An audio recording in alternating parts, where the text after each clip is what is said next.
imaginary friend ghost. When my cousin's son was little, he was super attached to his imaginary friend named Joseph.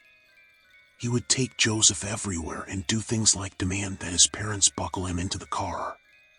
So he was definitely more attached than most kids, but some kids just have really realistic imaginary friends, so they didn't think it was anything weird. Fast forward several years.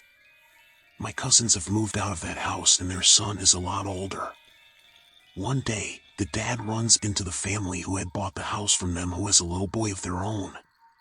As the conversation goes on, it gets brought up that the little boy who lives in the house now has an imaginary friend he is super attached to named Joe. Obviously, my cousin tells the family about his son who had his imaginary friend named Joseph while living in the same house. It's interesting, but they ultimately assume it's just a funny coincidence. Fast forward again to the present day.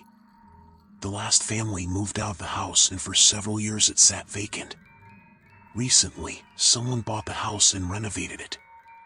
One day, my cousin ran into the guy who was renovating it. They live in a small town. It's not weird that he keeps seeing the people who bought his old house.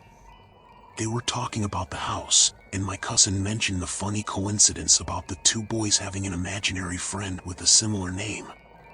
At the point, the guy doing the renovations tells my cousin that while they were taking out a wall in the house, they found an old journal that had the name Joseph written on either the cover or first page. Unfortunately, I don't think they kept the journal. But at the very least, it's a spooky coincidence.